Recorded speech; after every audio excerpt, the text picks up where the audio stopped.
बिन मांगे जो मिला उस पे शुक्र अदा करके तो देख, तेरी हर मुश्किल को ये आसान बना देगा, इसे एक बार आजमा के तो देख। बस दो लफ्ज़ों का है ये खेल, शुक्रिया और धन्यवाद। तेरी खुशियों के दरवाजे को खोलने के लिए एक बार इसे आजमा कर तो देख। नमस्कार दोस्तों, आशा करती हूँ कि आप सब बढ़िया जीवन जी रहे हैं। मैं आपकी चहीती विमल श्री एक बार फिर से आपका इस YouTube चैनल पर स्वागत करती हूँ। आज हम जिस किताब के बारे में बात करने वाले हैं, ठीक है, उससे पहले मुझे आप एक बात बताइए। क्या आपको कभी ऐसा लगा है कि काश थोड़ा और पॉकेट मनी मिल जाता, या फिर बिना पढ़े एग्ज़ाम्स में पास हो जाते?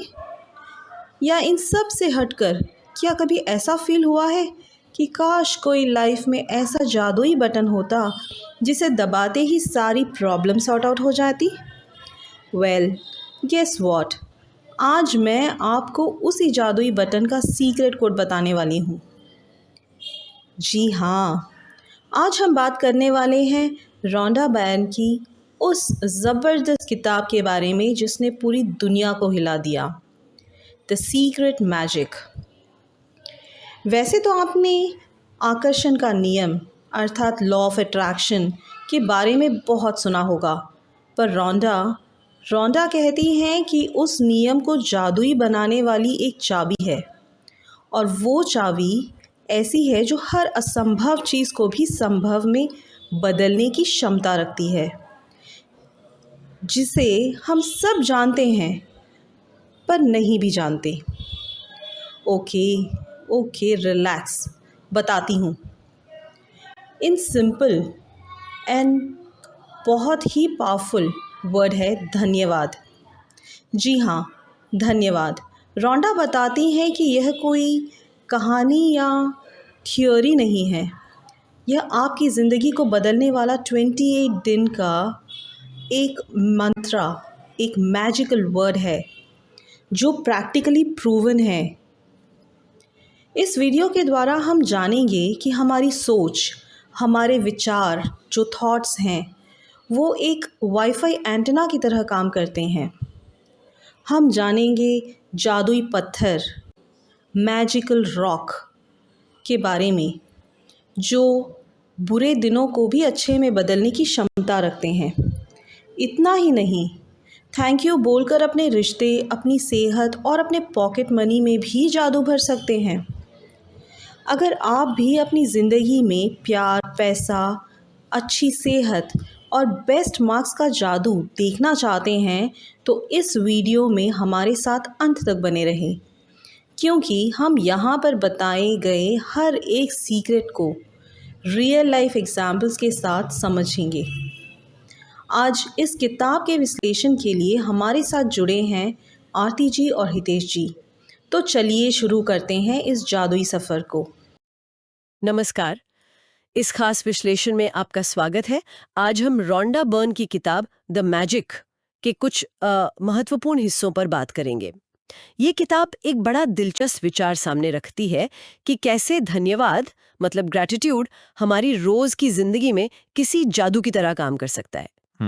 कभी कभी लगता है ना, जैसे इम्तिहान का प्रेशर हो या बस थोड़ी ज्यादा पॉकेट मनी चाहिए हो, कि काश कोई स्विच होता, दबाते ही सब ठीक हो जाए। रोंडा बर्न की ये किताब कुछ ऐसा ही दावा करती है, पर बटन की जगह वो कहती हैं धन्यवाद कहो। तो हमारी आज की जो बातचीत है वो रोंडा बर्न की इसी किताब में दी गई 28 दिन की योजना पर आधारित कुछ नोट्स और विश्लेषणों से ली गई है। देखिए, आकर्षण का नियम या लॉ ऑफ अट्रैक्शन, ये तो शायद कई लोगों ने सुना होगा। हाँ, काफी पॉपुलर है ये कॉन्सेप्ट। पर रोंडा बर्न कहती हैं कि इस नियम को असल में एक्टिवेट करने की चाबी वो धन्यवाद है। और ये सिर्फ कोई थ्योरी नहीं है, बल्कि उन्होंने 28 दिनों के कुछ प्रैक्टिकल अभ्यास भी बताए हैं। तो आज हम यही समझने की कोशिश करेंगे कि हमारी सोच एक एंटीना की तरह काम करती है, एक जादुई पत्थर का क्या राज है, और कैसे ये धन्यवाद का अभ्यास हमारे रिश्तों, सेहत और यहाँ तक कि पैसों पर भी असर डाल सकता है। मतलब कम से कम स्रोत तो यही दावा करते हैं। ठीक है, तो पहला रहस्य जिससे ये किताब पर्दा उठाती है वो ये है कि हमारी सोच एक वाईफाई एंटीना जैसी है। कल्पना करें कि हमारा दिमाग या हमारी भावनाएं लगातार एक तरह की फ्रीक्वेंसी, एक सिग्नल ब्रह्मांड में भेज रही हैं। जैसे मान लीजिए किसी का अपने दोस्त से झगड़ा हो गया है। अब वो दिन भर यही सोच रहा है, मैं कितना अकेला हूं, कोई मुझे समझता ही नहीं। ये उदासी वाली भावना, ये एक फ्रीक्वेंसी है जो बाहर जा रही है।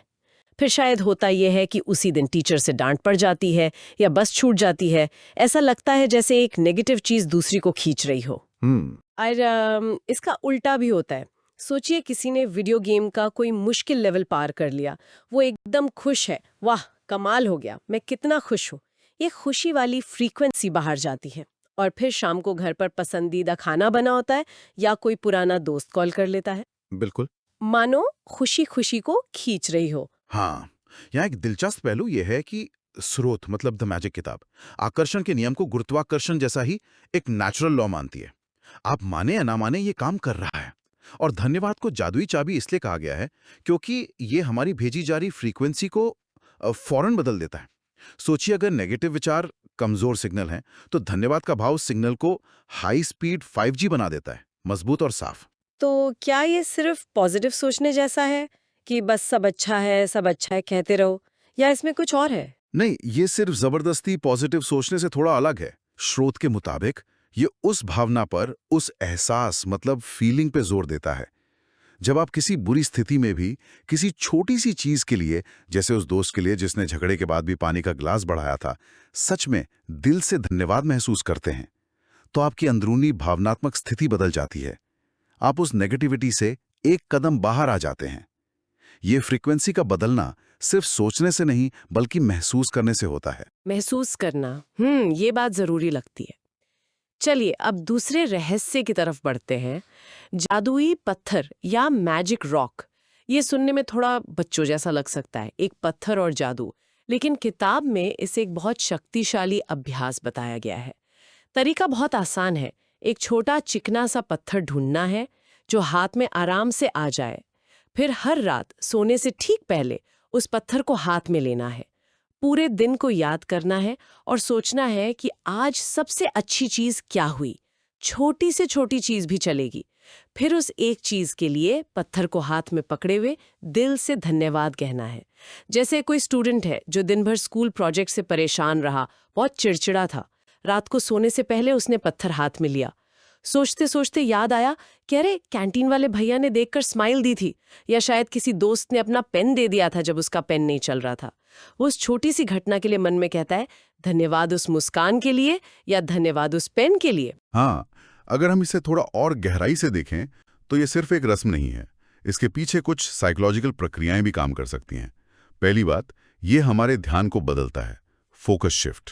अच्छा, फोकस शिफ्ट। हाँ, दिन भर की हजारों बातों में, जिनमें शायद कई नेगेटिव भी थी, हमारा ध्यान उस एक पॉजिटिव चीज पर टिक जाता है। हम जानबूझकर अच्छाई ढूंढ रहे होते हैं। दूसरी बात, ये हमारे दिमाग को धीरे धीरे रीप्रोग्राम करता है। मतलब रोज रात अच्छी चीज ढूंढने की आदत डालने से हमारा दिमाग दिन भर में भी अच्छी चीजों को नोटिस करने लगता है। हम नेगेटिविटी पर कम और पॉजिटिविटी पर ज्यादा ध्यान देने के लिए ट्रेंड हो जाते हैं। ये सुनने में तो सिंपल है, पर शायद इसे रोज रात याद रखना और करना, खासकर जब दिन बहुत बुरा गुजरा हो, मुश्किल हो सकता है। बिल्कुल, किसी भी नई आदत की तरह इसमें भी वो कंसिस्टेंसी चाहिए, अनुशासन चाहिए। लेकिन स्रोत का तर्क यह है कि ये छोटा सा प्रयास भी धीरे धीरे बड़ा बदलाव ला सकता है। और हाँ, पॉजिटिव सोच के साथ सोने से नींद की क्वालिटी पर भी अच्छा असर पड़ सकता है, ऐसा माना जाता है।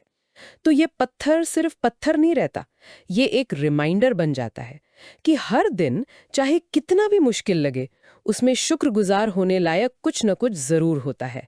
ये उस छिपे हुए जादू को पहचानने की याद दिलाता है। सही बात है। और इसी अच्छाई को पहचानने की आदत को और पक्का करता है तीसरा रहस्य, रोज 10 वरदान गिनना या काउंट योर ब्लेसिंग्स। किताब कहती है कि अगर हमें जीवन में किसी चीज की कमी महसूस हो रही है, अच्छे नंबर, दोस्त, पैसे, खुशी, तो शायद हम उन चीजों के लिए काफी नहीं हैं, मतलब आभारी नहीं हैं जो हमारे पास पहले से हैं। हाँ, ये कमी के एहसास से जुड़ा है। ये अभ्यास थोड़ा और डिटेल्ड है। इसमें हर सुबह उठकर या दिन में कभी भी कम से कम 10 ऐसी चीजों की लिस्ट बनानी होती है जिनके लिए हम आभारी हैं। और सिर्फ लिस्ट बनाना काफी नहीं, हर चीज के आगे ये भी लिखना या सोचना होता है कि हम उसके लिए क्यों आभारी हैं। वजह बताना जरूरी है। जैसे कोई स्टूडेंट लिख सकता है 1 मेरा बिस्तर, धन्यवाद क्योंकि रात को आराम से सोने को मिलता है। क्यों? आराम के लिए। 2 मेरे माता पिता, धन्यवाद क्योंकि वो मेरा ख्याल रखते हैं। क्यों? देखभाल के लिए। 3 साफ पानी, धन्यवाद आसानी से मिल जाता है। क्यों? जरूरत पूरी करने के लिए। 4 मेरा स्कूल बैग, धन्यवाद किताबें सुरक्षित रहती हैं। क्यों? सुविधा के लिए। 5 हंसी मजाक करने वाले दोस्त, धन्यवाद मूड अच्छा हो जाता है। क्यों? खुशी के लिए। और ऐसे ही 10 तक। यूनिवर्स को या अपने सबकॉन्शियस माइंड को ये सिग्नल भेजते हैं कि हाँ, मुझे ये पसंद है, मुझे ये और चाहिए। ये हमारे ध्यान को मेरे पास क्या नहीं है यानी कमी से हटाकर मेरे पास कितना कुछ है यानी प्रचुरता पर ले आता है। तो ये सब गिनना नहीं है, बल्कि उस प्रचुरता को महसूस करना है। हाँ, बिल्कुल महसूस करना, वो एहसास जगाना कि हम असल में कितने संपन्न हैं, भले ही वो छोटी छोटी चीजों में ही क्यों ना हो। जब हमारी अंदरूनी भावना कमी से बदलकर प्रचुरता की हो जाती है तो हमारी एनर्जी बदलती है, और स्रोत के अनुसार यही बदली हुई एनर्जी फिर जीवन में और अच्छी चीजों, अनुभवों, मौकों को आकर्षित करती है। ये जादुई पत्थर वाले अभ्यास का ही एक एक्सटेंडेड वर्जन है जो दिन की शुरुआत पॉजिटिविटी और कृतज्ञता से करने पर जोर देता है। ये समझ आता है कि कैसे ये अभ्यास हमारे अंदरूनी एहसास को बदल सकते हैं। अब देखते हैं कि किताब इन प्रिंसिपल्स को जीवन के 3 जरूरी एरियाज, रिश्ते, सेहत और पैसे पर कैसे लागू करती है। ये है चौथे, 5वें और 6ठे रहस्य। इन पर थोड़ी तेजी से नजर डालते हैं, लेकिन इनका बेस वही कृतज्ञता है। रिश्तों की बात करें तो अक्सर हम उन लोगों से परेशान रहते हैं जिनकी आदतें हमें पसंद नहीं। मान लीजिए कोई अपनी छोटी बहन या भाई से बहुत चिढ़ता है क्योंकि वो हमेशा चीजें फैला देता है या शोर करता है। किताब का सुझाव है कि उस व्यक्ति की उन बातों पे ध्यान देने के बजाय जिनसे चिढ़ होती है, जानबूझकर उसकी कम से कम 5 अच्छी बातें ढूंढें और उनके लिए धन्यवाद महसूस करें। हाँ, और ये अच्छी बातें बहुत साधारण हो सकती हैं, जैसे धन्यवाद कि तुम कभी-कभी मुझे हंसा देते हो, या धन्यवाद कि तुमने पिछली बार मेरी चीज बिना पूछे नहीं ली थी, या धन्यवाद कि तुम मेरे साथ कैरम खेलते हो। स्रोत का तर्क ये नहीं है कि इससे वो व्यक्ति तुरंत बदल जाएगा, बल्कि ये है कि जब हम उसके प्रति अपनी सोच और एनर्जी बदलते हैं तो हमारे बीच का डायनामिक बदल सकता है, हमारा व्यवहार बदलता है, और शायद धीरे धीरे सामने वाले का रवैया भी हमारे प्रति नरम हो जाए। ये फोकस बदलने का ही नतीजा है। अच्छा, और सेहत के मामले में भी कुछ ऐसा ही है। अक्सर जब हम बीमार होते हैं या कोई तकलीफ होती है तो सारा ध्यान उसी पर चला जाता है। किताब कहती है कि इसके बजाय शरीर के उन सभी हिस्सों के लिए आभारी होना चाहिए जो एकदम ठीक काम कर रहे हैं। धन्यवाद मेरी आंखों के लिए जो देखने देती हैं, धन्यवाद मेरे पैरों के लिए जो चलने में मदद करते हैं। बिल्कुल, और इससे भी आगे जाकर स्रोत ये सुझाव देते हैं कि बीमारी या चोट के समय भी उस बीमारी के लिए नहीं, बल्कि शरीर के खुद को ठीक करने की जो अंदरूनी शक्ति है, मतलब इनेट हीलिंग पावर, उसके लिए धन्यवाद दें। जैसे अगर किसी को जुकाम है तो वो सोच सकता है, धन्यवाद शरीर कि तुम इस वायरस से लड़ रहे हो और मुझे ठीक करने के लिए काम कर रहे हो। यहां भी फोकस समस्या से हटाकर समाधान की प्रक्रिया और शरीर की क्षमता पर लाया जा रहा है, और माना जाता है कि ये मानसिक स्थिति शारीरिक प्रतिक्रिया को भी प्रभावित कर सकती है। दिलचस्प है। और तीसरा एरिया है पैसा। छात्रों के लिए अक्सर ये पॉकेट मनी, फीस या कोई गैजेट खरीदने से जुड़ा होता है। यहाँ भी कमी का एहसास बहुत आम है। मेरे पास पैसे नहीं है, ये बहुत महंगा है। किताब कहती है कि पैसे को आकर्षित करने के लिए जो पैसा पहले मिल चुका है या अभी है, उसके प्रति कृतज्ञता दिखानी होगी। इसके लिए कुछ अभ्यास बताए गए हैं, जैसे अतीत में मिले सभी पैसों को याद करके धन्यवाद कहना, चाहे वो दादी से मिला इनाम हो या पहली कमाई। जब कोई बिल चुकाएं तो पैसे जाने का दुख करने के बजाय उस सेवा के लिए धन्यवाद कहें जिसके बदले वो बिल आया है, जैसे बिजली बिल चुकाते हुए रोशनी के लिए धन्यवाद। हाँ, और एक और दिलचस्प अभ्यास है जादुई चेक, मैजिक चेक का। इसमें खाली चेक पर अपनी मनचाही रकम और उसका पर्पस, जैसे नया लैपटॉप खरीदने के लिए, लिखकर उसे ऐसी जगह रखना जहां वो रोज दिखे। फिर उसे देखकर ये कल्पना करना और महसूस करना कि वो पैसा मिल चुका है और आप उस चीज का आनंद ले रहे हैं। ये उस प्रचुरता वाली भावना को जगाने का एक तरीका है ताकि आप उस फ्रीक्वेंसी पर आ जाएं जो पैसे को आकर्षित करती है। ऐसा स्रोत का मानना है। हालांकि ये समझना जरूरी है कि स्रोत शायद ये नहीं कह रहे कि सिर्फ चेक देखने से पैसा आ जाएगा, बल्कि ये उस मानसिक और भावनात्मक स्थिति को बनाने में मदद करता है जो शायद आपको अवसर पहचानने या सही कदम उठाने के लिए प्रेरित करे। तो इन तीनों एरियाज, रिश्ते, सेहत, पैसा में मूल विचार यही है कि अपनी सोच और भावना को कमी या समस्या से हटाकर कृतज्ञता और प्रचुरता पर लाना है। बिल्कुल। और यहाँ एक महत्वपूर्ण सवाल ये उठता है कि क्या ये सब सिर्फ बाहरी चीजों को पाने का एक तरीका है या इसका कोई गहरा मतलब भी है। जब हम लगातार कृतज्ञता का अभ्यास करते हैं तो सिर्फ बाहरी हालात नहीं बदलते, हम अंदर से बदलते हैं। हमारा नजरिया बदलता है, हम छोटी छोटी चीजों में खुशी ढूंढना सीखते हैं। मुश्किल हालात में भी शायद हम उतनी जल्दी हताश नहीं होते। ये हमारे अंदर एक तरह की इमोशनल रेजिलियंस, मतलब भावनात्मक मजबूती पैदा करता है। पैटर्न साफ है, अच्छाई पर ध्यान दो, कृतज्ञता महसूस करो, अपनी ऊर्जा बदलो और अच्छी चीजों या अनुभवों को आकर्षित करो, और साथ ही अंदर से ज्यादा शांत और संतुष्ट बनो। और ये सिर्फ कुछ गिने चुने अभ्यास में ही है। किताब में तो पूरे 28 दिनों का प्रोग्राम है जिसमें रोज कुछ नया करने को कहा गया है ताकि ये कृतज्ञता एक आदत बन जाए, जीवन का हिस्सा बन जाए। यही है 7वां रहस्य, जादू को जीना, लिविंग द मैजिक। इसमें और भी कई अभ्यास शामिल है, जैसे जादुई सुबह, मैजिक मॉर्निंग, सुबह आंख खुलते ही बिस्तर से उठने से पहले आने वाले दिन के लिए धन्यवाद कहना। जादुई काम, मैजिक वर्क, अपने काम, चाहे वो पढ़ाई हो, नौकरी हो या घर का काम, उसमें अच्छी बातें ढूंढकर धन्यवाद कहना। जादुई धूल, मैजिक डस्ट, दिन भर में मिलने वाले लोगों पर मन ही मन कृतज्ञता की जादुई धूल छिड़कना, खासकर सेवा देने वालों पर। जादुई हवा, पानी, भोजन, जीवन की इन बेसिक जरूरतों के लिए रुककर आभार व्यक्त करना। जादुई नतीजे, मैजिक आउटकम, किसी काम को शुरू करने से पहले ही उसके सफल होने की कल्पना करके धन्यवाद कहना, जैसे परीक्षा से पहले अच्छे नतीजों के लिए। तो इसका निचोड़ क्या है? निचोड़ ये है कि द मैजिक, जैसा कि स्रोत प्रस्तुत करते हैं, सिर्फ पढ़ने की किताब नहीं, बल्कि जीने का एक तरीका अपनाने का निमंत्रण है।